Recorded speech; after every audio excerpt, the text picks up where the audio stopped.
Hello everyone, I am Aaliya of Class 6. I am here to tell you about Earth Day. Earth Day was first celebrated on April 22nd, 1970 throughout the United States. Then, to increase the awareness of the clean environment, the Earth Day was celebrated every year in the whole world. On the occasion of Earth Day, every person will have to learn to use natural resources economically. Then the earth will be blossomed with various forms of life, fulfilling our needs.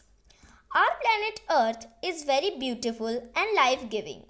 This unique planet is the third planet of the solar system, which came into being about 4.5 billion years ago.